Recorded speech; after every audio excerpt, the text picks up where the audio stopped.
രാഹുൽ ഗാന്ധി ബഹ്റിനിലാണ്. ബഹ്റിനിലാണ് മിനിഞ്ഞാന്ന്. അവിടെ നിന്ന് എങ്ങോട്ട് പോയെന്നറിയില്ല. പാകിസ്ഥാൻകാരും അവിടെ ഉണ്ടായിരുന്നു.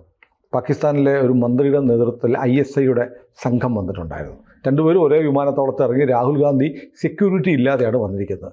എന്തോ നമുക്കറിയില്ല. പക്ഷേ ഒരു പ്രധാനപ്പെട്ട കാര്യം, രാഹുൽ ഗാന്ധി ബ്രിട്ടീഷ് പൗരനാണെന്ന് ബ്രിട്ടൻ സമ്മതിച്ചു. ഇത് പറയുന്നത് രാഹുൽ ഗാന്ധിയുടെ പൗരത്വം ചോദ്യം ചെയ്ത് അലഹബാദ് ഹൈക്കോടതിയിൽ കേസ് കൊടുത്തിരുന്ന ആളാണ്. അദ്ദേഹത്തിൻ്റെ കേസ് കോടതിയുടെ പരിഗണനയിലുണ്ടായിരുന്നു. കേന്ദ്ര ആഭ്യന്തര മന്ത്രാലയം അമിത്ഷായുടെ വകുപ്പിൽ നിന്ന് അതിൻ്റെ വിശദീകരണം കിട്ടട്ടെ എന്ന് കോടതി പലതവണ ആവശ്യപ്പെട്ടു. നമ്മുടെ ലാവ്ലിൻ കേസ് പോലെയാണ്, നീണ്ടു പോകുന്നു. എപ്പോഴും ആഭ്യന്തര വകുപ്പ് എന്ന് പറയും അവിടെ നിന്ന് കിട്ടട്ടെ, അവിടുന്ന് ചോദിച്ചിട്ടുണ്ട് എന്ന് പറഞ്ഞ് കോടതി അവസാനം ആ കേസ് ക്ലോസ് ചെയ്തു. കാരണം കേന്ദ്രം കൊടുക്കുന്നില്ല. ഇപ്പോൾ ഇയാൾ വീണ്ടും പരാതിക്കാരൻ പെറ്റീഷണർ വീണ്ടും വന്ന് പറഞ്ഞിരിക്കുന്നത് കിട്ടി, സംഗതി കയ്യിലുണ്ട്. കാരണം ബ്രിട്ടീഷ് സർക്കാർ രാഹുൽ ഗാന്ധിയുടെ പൗരത്വം സംബന്ധിച്ച നിർണായക വിവരങ്ങൾ അമിത്ഷായുടെ ആഭ്യന്തര വകുപ്പിന് കൊടുത്തു. കോപ്പി എനിക്കും തന്നിട്ടുണ്ട്. അതുകൊണ്ട് കേസ് വീണ്ടും തുറക്കണം എന്നാവശ്യപ്പെട്ട് ഹർജി വന്നിരിക്കുന്നു. ഇത് അലഹബാദ് നേരത്തെ ലക്നൗ ബെഞ്ച് പറഞ്ഞിരുന്നു, നിങ്ങൾക്ക് അതായത് കേന്ദ്രം മറ്റേ ഇപ്പോഴത്തെ അതിൻ്റെ സ്റ്റാറ്റസ് എന്താണ് എന്നൊക്കെ ഉള്ളത്, ഞങ്ങൾക്ക് കുറച്ചുകൂടി സമയം വേണം അവിടെ ചോദിച്ചുകൊണ്ടിരുന്നപ്പോഴാണ് കോടതി പിന്നെ അത് ക്ലോസ് ചെയ്യുമ്പോൾ പറഞ്ഞത് എന്താണെന്ന് വെച്ചാൽ, നിങ്ങൾ മുമ്പൊരു PIL കൊടുത്തിരുന്നല്ലോ, പബ്ലിക് ഇൻട്രസ്റ്റ് ലിറ്റിഗേഷൻ, അത് റിവ്യൂ ചെയ്യാനുള്ള ഒരു പെറ്റീഷൻ അലഹബാദ് ഹൈക്കോടതി ബെഞ്ചിൽ കൊടുക്കാനായിട്ട് പറഞ്ഞു. ആ റിവ്യൂ പെറ്റീഷനാണ് ഇപ്പോൾ വിഘ്നേഷ് ശിശിർ, ബാംഗ്ലൂരുകാരൻ, കർണാടക BJP അംഗം, അദ്ദേഹം അഡ്വക്കേറ്റാണ്. അദ്ദേഹം കൊടുത്തിരിക്കുന്നത് ഇപ്പോൾ റിവ്യൂ പെറ്റീഷനാണ്.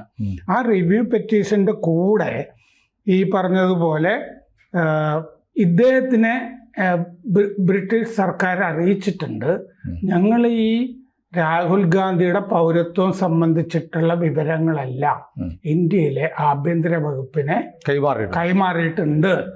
പിന്നെ അതുപോലെ ഈ കേസിൽ Vignesh Shishir London, Uzbekistan, Vietnam തുടങ്ങിയ സ്ഥലങ്ങളിൽ നിന്നുള്ള കുറേ വീഡിയോസും ഈ കേസിൻ്റെ കൂടെ ഇപ്പോൾ കൊടുത്തിട്ടുണ്ട്. എന്തുകൊണ്ടാണ് ഈ ലണ്ടനിൽ നിന്നുള്ള വീഡിയോ എന്നൊക്കെ ഉള്ളത് നമുക്ക് മനസ്സിലാവും. എന്താണ് ഈ വിയറ്റ്നാമിലും ഉസ്ബെക്കിസ്ഥാനിലും സ്ഥിരം രാഹുൽ പോകുന്നുണ്ട്, ഉസ്ബെക്കിസ്ഥാനിലും അതുപോലെ പോകുന്നുണ്ടാവും, നമ്മൾ അറിയാത്തതായിരിക്കും. അപ്പൊ അവിടെയൊക്കെ പോകുമ്പോൾ നേരത്തെ ബഹ്റിന്റെ കാര്യമൊക്കെ പറഞ്ഞില്ലേ, ഇങ്ങനെ ചിലപ്പോൾ വേറെ വല്ല പേരിലും ഈ ബ്രിട്ടീഷ് പൗരൻ എന്നുള്ള മട്ടില് യാത്ര ചെയ്തിട്ടുണ്ടാവാം. പഴയ തട്ടിപ്പുകാരും പലതരത്തിൽ യാത്ര ചെയ്യാറില്ലേ, വേറെ പാസ്പോർട്ടിലും ഒക്കെ അല്ലേ. രാഹുൽ ഗാന്ധി അല്ലാതെ റൗൾ വിൻസി എന്ന് പറഞ്ഞിട്ടൊരു പാസ്പോർട്ടിൽ യാത്ര ചെയ്തിട്ടുണ്ടെങ്കിലോ.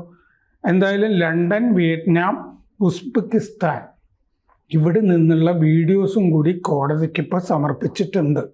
അപ്പോൾ ആഭ്യന്തര വകുപ്പിൻ്റെ foreign division citizenship wing UK കത്തെഴുതിയിരുന്നു ഈ വിഷയത്തിൽ. അപ്പോൾ UK, ബ്രിട്ടൻ ആഭ്യന്തര വകുപ്പിൻ്റെ സിറ്റിസൺഷിപ്പ് വിങ്ങിന് മറുപടി കൊടുത്തിട്ടുണ്ട്. അതുകൊണ്ടാണ് ഈ റിവ്യൂ പെറ്റീഷൻ ഇപ്പോൾ വരുന്നത്. അപ്പം മുമ്പത്തെ ഈ വിഘ്നേഷ് ശിശിറിൻ്റെ ഹർജിയേക്കാൾ ഇത്തിരി കുഴപ്പം പഠിച്ചാണ് ഇപ്പോഴത്തത്. അപ്പം അതിൻ്റെ അകത്ത് ശിശിർ പറയുന്നത് പൗരത്വം സംബന്ധിച്ച കാര്യത്തിൽ തീരുമാനമാവും. അയാളുടെ ഈ പറഞ്ഞിരിക്കുന്നത് ലോക്സഭാ അംഗത്വം റദ്ദാക്കണം എന്നാണ്. അത് റദ്ദാക്കാനും സാധ്യതയുണ്ടെന്നാണ് അദ്ദേഹം നമ്മളോട് പറയുന്നത്. ഏതായാലും രേഖ ബ്രിട്ടീഷ് സർക്കാർ കൊടുത്തിട്ടുണ്ടെങ്കിൽ ആഭ്യന്തര വകുപ്പ് എന്തിനാണ് ഇത് പിടിച്ചു വെക്കുന്നത്? മുമ്പത്തെ കേസിൽ ഞങ്ങൾക്ക് കുറച്ചുകൂടി സമയം വേണം എന്ന് പറഞ്ഞിട്ട് ഈ ലാവ്ലിൻ കേസ് ഉഴപ്പുന്നത് പോലെയാണ് ഈ ഉഴപ്പിക്കൊണ്ടിരുന്നത്.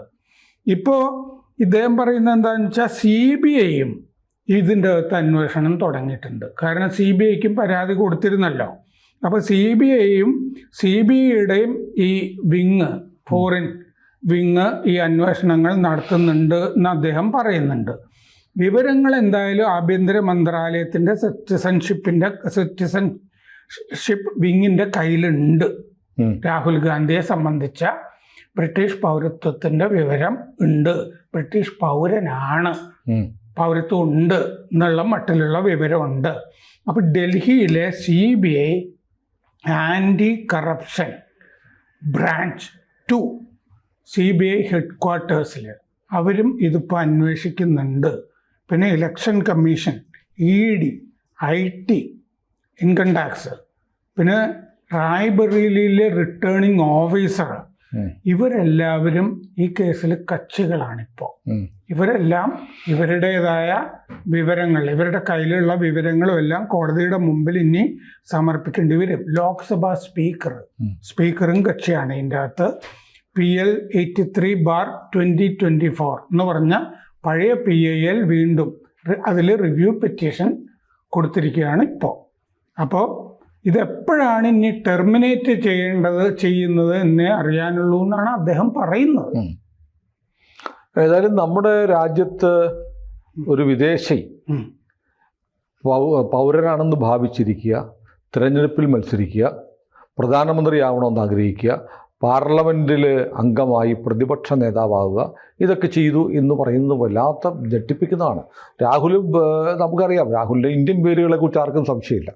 പക്ഷേ അദ്ദേഹത്തിൻ്റെ ഈ രാജ്യത്തോട് ഉള്ള ഒരു വിപ്രതിപത്തി കൊണ്ടായിരിക്കാം ലണ്ടനിൽ പോകുന്നു, അവിടെ ബാക്കോപ്സ് എന്ന് പറഞ്ഞൊരു കമ്പനി തുടങ്ങുന്നു, അതിനു വേണ്ടിയിട്ട് അതിൻ്റെ ഡയറക്ടറാവുന്നു, അതിനു വേണ്ടിയിട്ട് ബ്രിട്ടീഷ് പൗരത്വം സ്വീകരിക്കുന്നു, അങ്ങനെ ആ നികുതി അടയ്ക്കുന്നു. ഇതിൻ്റെ ഡോക്യുമെൻറ്റ്സ് എല്ലാം വന്നിട്ടുണ്ട്.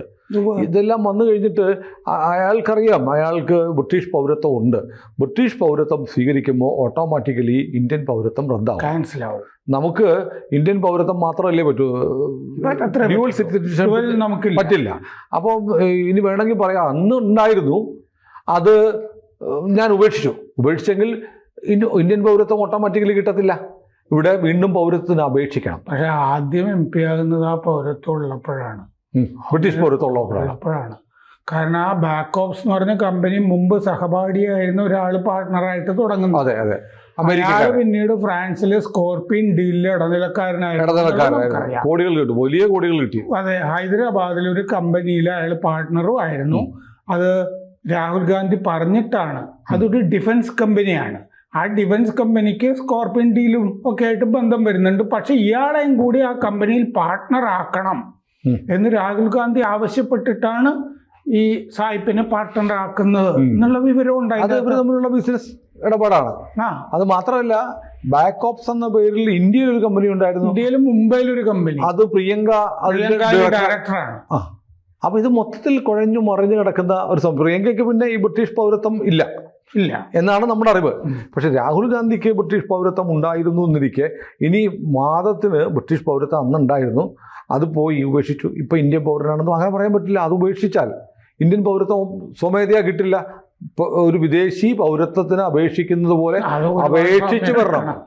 അത് ചിലപ്പോൾ ഒരുപാട് സമയം എടുക്കും. അതെ, പലരുടെയും കേസിൽ 15 കൊല്ലമൊക്കെ എടുത്തിട്ട്. അതെ അതെ. ആ മാർക്ക് ടള്ളി എന്ന് പറഞ്ഞിട്ട് ഇവിടെ ബ്രിട്ടീഷ് ലേഖ ഉണ്ടായിരുന്നില്ലേ, BBC-യുടെ, എത്ര കാലം കഴിഞ്ഞിട്ടാണ് അദ്ദേഹം കിട്ടിയത്? ഗവൺമെന്റിന്റെ തീരുമാനം. മാർക്ക് ടള്ളി ദേശാഭിമാനിയായിരുന്നു, അദ്ദേഹത്തിന് പത്മശ്രീയും കൊടുത്തു.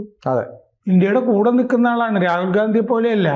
രാഹുൽ ഗാന്ധി ഇന്ത്യ വിരുദ്ധനായതുകൊണ്ട് ഒരു കാരണവശാലും ആ ബ്രിട്ടീഷ് പൗരത്വം റദ്ദാക്കിയാലും കൊടുക്കാൻ പാടില്ലാത്തതാണ്. അതായത് യഥാർത്ഥത്തിൽ നമ്മുടെ കേരളത്തിലെ ഇപ്പോൾ ഇംഗ്ലീഷ് പത്രങ്ങളിലൊക്കെ ഇതിൻ്റെ വാർത്തകൾ വരുന്നുണ്ട്. കേരളത്തിലെ മാധ്യമങ്ങളിൽ ഒരു ബിറ്റ് വാർത്ത പോലും ഇത്ര നിർണായകമായ ഒരു കേസ്, അതിലെ തെളിവുകൾ, ബ്രിട്ടീഷ് സർക്കാർ രേഖകൾ കൈമാറി തുടങ്ങിയ കാര്യങ്ങളൊന്നും മലയാളത്തിലെ മാധ്യമങ്ങൾ, പ്രിൻ്റ് ആവട്ടെ വിഷ്വൽ മീഡിയ ആവട്ടെ, പങ്കുവയ്ക്കുന്നില്ല. എന്തൊരു സ്നേഹമാണ് രാഹുൽ ഗാന്ധിയോട്. അതെ അതെ, ബ്രിട്ടീഷ് പൗരനാണ്, പൗരത്വം. ഒന്നാമത് ഈ റായ്ബറേലിയിലെ ആദ്യം തെരഞ്ഞെടുപ്പിന് നിൽക്കുമ്പോൾ തന്നെ ഈ ബാക്കോപ്സിന്റെ രേഖകൾ അവിടെ സമർപ്പിച്ചിട്ടുണ്ട് എന്നാണ് രേഖകളിൽ കാണുന്നത്. അതെ. അപ്പോൾ ബാക്കോപ്സിന്റെ ഡയറക്ടർ ആയിരുന്നു എന്നൊക്കെയുള്ള കാര്യങ്ങളൊക്കെ ഉണ്ട്. അപ്പോൾ അതിൻ്റെ അകത്ത് മറ്റേ പൗരത്വം എടുത്തിട്ടാണ് ആ സമയത്ത്. ഒന്നാമത് അതിൻ്റെ അകത്ത് റൗൾ വിൻസി എന്നൊക്കെയാണ് കാണുന്നത്, അല്ലാതെ രാഹുൽ ഗാന്ധി എന്നുള്ളതല്ല. റൗൾ വിൻസി എന്നുള്ള പേരിലാണ് പൗരത്വവും. പിന്നെ അവിടുത്തെ ഈ രജിസ്റ്റർ ചെയ്തിട്ടുണ്ടല്ലോ കമ്പനി, ഇവിടുത്തെ രജിസ്ട്രാർ ഓഫ് കമ്പനീസിൽ രജിസ്റ്റർ ചെയ്യുന്ന പോലെ അവിടെ കമ്പനി രജിസ്റ്റർ ചെയ്തിട്ടുണ്ട്, അതിൻ്റെ അകത്ത് ബ്രിട്ടീഷ് പൗരനാണെന്ന് പറഞ്ഞിട്ടുമുണ്ട്. രാഹുൽ ഗാന്ധി ഇനി പറയാവുന്നത് റൗൾ വിൻസിയും ഞാനും ഒരാളല്ല, ഞങ്ങൾ രണ്ടുപേരും രണ്ടുപേരാണ് എന്നൊരു വാദമായിരിക്കും. എന്റെ ചായയുള്ള ഒരാളാണ് അദ്ദേഹം, ഒരാളെ പോലെ 9 പേരുണ്ടല്ലോ എന്നൊക്കെ പറയേണ്ടി വരും. ഏതായാലും വല്ലാത്തൊരു അപമാനകരമായ ഒരു ഘട്ടത്തിലേക്ക് പോവുകയാണ്. നമ്മുടെ ജനാധിപത്യത്തിലെ വലിയ അശ്ലീലമായി രാഹുൽ ഗാന്ധി മാറുമോ?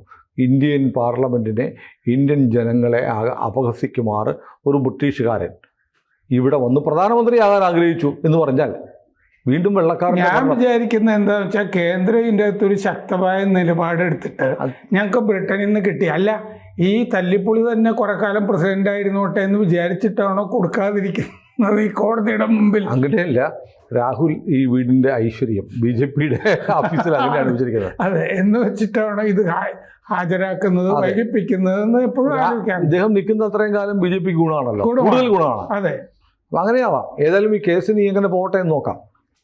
കൂടുതൽ വാർത്തകളും വിശേഷങ്ങളും നിങ്ങളിലേക്ക് എത്താൻ ABC മലയാളം സബ്സ്ക്രൈബ് ചെയ്യുക, ബെൽ ബട്ടണും അമർത്തുക.